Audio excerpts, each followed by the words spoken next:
All right, I'm not sure if you all know, but this week is spring break, for my son's school at least. This is my oldest son's first year in kindergarten, and I guess we didn't realize how many days off he would have with all the breaks, holidays, parent-teacher conferences, and things like that. I also didn't realize it was spring break when I agreed to speak this morning. But not that I'd rather be on a beach somewhere rather than with all of you. But our family is headed on a mini vacation right after this, so this is kind of like my last final exam before the break. So let's get to it. The truth is that I've been on a personal spring break for about 2 months. For those of you who don't know, I recently stepped away from a long career in banking to pursue some personal projects I've been dreaming about for a while. One of the projects I've been working on is myself. I'm working on refining my strengths and abilities to best determine a life path that fits in my sweet spot and also puts me in a position where I can best help others. Fortunately, at about the same time I decided to leave my bank, I attended a conference sponsored by the financial planning office I'm affiliated with, e4e Consultants Group. One of the books that they handed out during the conference is called Unique Ability 2.0, which is the topic I want to talk about today. So what is it? Let me start with an example about basketball. Basketball players are uniquely qualified to play the game. First of all, the average height in the NBA is 6'7". That is the average. By contrast, the average height for an American man is 5'9.5". Suffice to say, most men start at a disadvantage for playing professional basketball, but that's just the beginning. On top of the physicality, there are all the other attributes that it takes to perform at an elite level. Basketball players must not only be in tremendous physical condition, they must also be extremely talented at the game, practice like crazy, and have the passion to play hard. It takes a uniquely qualified person to be a professional basketball player. But just having the physical stature with the ability to play does not mean a player will be successful. Why? Because basketball is a team sport. Not only does every player need to be excellent at playing basketball, they must also know their role. Not everyone can score, not everyone can be a superstar. There have to be players willing to pass, defend, block, call plays, as well as shoot. The best teams have players who know their specialties well and make decisions that benefit the team the most. Unique ability plus teamwork equals success. So this is the way that e4e Consultants Group is organized. We have financial consultants, investment advisors, and other financial professionals in our office, but we also maintain an integrated resource network of financial professionals who work together on behalf of a customer to provide a comprehensive plan for just about anything concerning money. By working together with a collection of resources, our office can provide anyone a myriad of services at a level that is typically only offered to wealthy clients. I believe e4e operates like this on occasion. A customer comes to a partner for help, and that partner has a pool of resources to expose that customer to. By working together with a collection of trusted resources, you increase the value you can provide to your client. So how do you find your unique ability? First, I recommend reading the book and going through the exercises. If you're familiar with either the Colby A or Strengths Finder, both assessments are encouraged in the book. There's also an opportunity to reach out to the people who know you the best to ask them what they think your unique ability is. My favorite example of how to discover your unique ability is something my friend Mark Benson always asks clients who are considering retirement. He tries to gauge how much someone wants to retire by asking them whether they would continue their job if they could eliminate all the responsibilities they dislike. A lot of people claim that they would continue to work if it meant only doing the good stuff. So he challenges them to take a few months and write down everything they dislike. He says, then you'll have the job description of the next person you need to hire. Unique ability teamwork is all about finding the role you are best suited for and tapping into a team with complementary skills. Or as another colleague of mine says, do what you do best and delegate the rest. Any questions? John? Who wrote that book, the Unique? It's within the Dan Sullivan group of advisors. Let's see, I've got the... I couldn't read it from here. Catherine Nomura is the title author. I think strategiccoach.com. Yeah, strategic coach. Yes. So how are you doing on this journey? I'm getting there. Tell us more.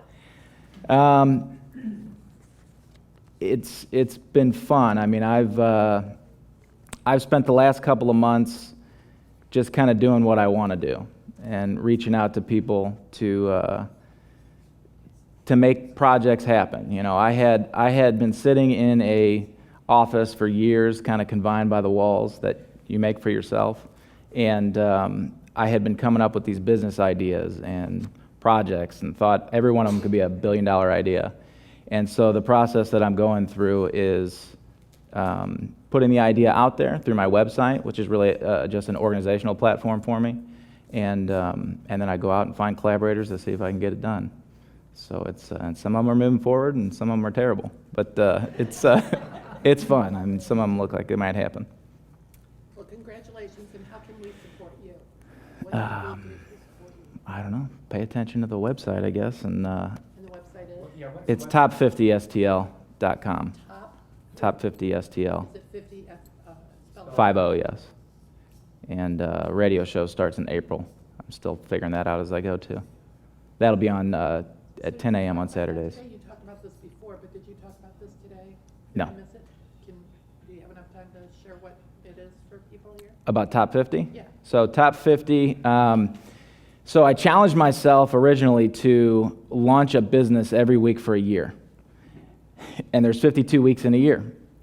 50 sounded like a more rounded off number, and I get 2 weeks off when I do that.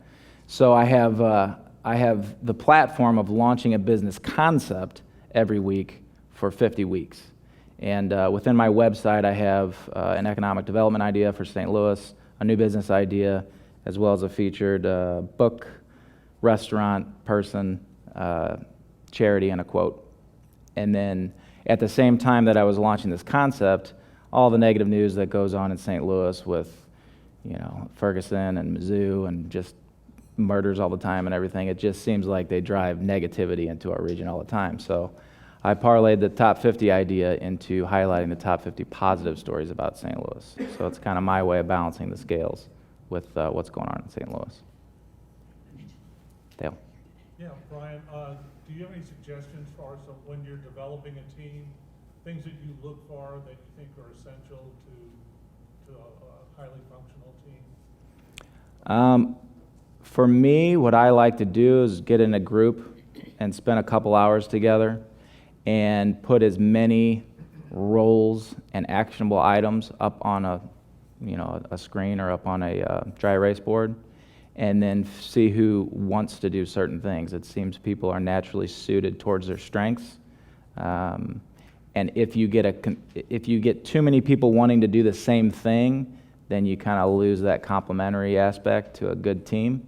So just last week, I was in a room with 3 people who really like big ideas and coming up with the concept, and we all kind of wanted to do the same thing. So it wasn't necessarily a good team. It was a productive meeting, but for moving forward, it's always better to have people that are going to, we need some detailed people, which I am not. So that would be my suggestion. Somebody else? Bill? Brian, you kind of saw the handwriting on the wall, I guess, maybe a year ago. Mm-hmm. And you decided, unlike a lot of us, to go out and find out what's going on in the marketplace. You joined e4e, you're part of e3. What prompted that, and what kind of a role has that played in terms of making this transition easier for you? For me, I worked for my father for 13 years, and the best way to say is we have philosophical differences. My father is at the end of his career, and I am in the core of my career, and I'm looking to get going and move and do a lot of fun things, and not kind of sit within the foundation of our business. And every time that he and I kind of got together on business development and I wanted to go take on the world, he thought status quo sounds pretty good to me. So that's what prompted a lot of what I'm doing now. I think there's a big, bold world out there and a lot of neat things going on. And I think in St. Louis specifically, the entrepreneurial community is doing a lot of special things. They seem to be the only group that has been a draw for the St. Louis region in a long time, for decades. And so I wanted to jump into the entrepreneurial space, such as a group like Experts for Entrepreneurs. And so, Lori. With your website and launching these 50, weekly business concepts, what is your end goal with that? Is it to help to get those ideas out there and get feedback on them so that you can take a couple of them and run? Or is it to help spur ideas with other entrepreneurs out there? Or what are you hoping to get from that part of it? Yes. So, I'm very malleable at this point. What I did was wanted to challenge myself to do it and get it into organizational format. And what I didn't put in the foundation was where it's going to lead. What's kind of happening is that I've got 5 or 6 ideas out of 50 or 100 that are naturally prioritizing themselves because they're valid and they're decent ideas and people are interested in them. So I'm pursuing those by getting the collaboration together. But I'm also learning a lot and connecting a lot. And in the meantime, I'm finding areas that I can help consult people and, back and forth. I've connected with people that have a skill set I don't have, and I can offer up what I know for what they know. And so it's been an interesting journey so far. It's only been a month and a half.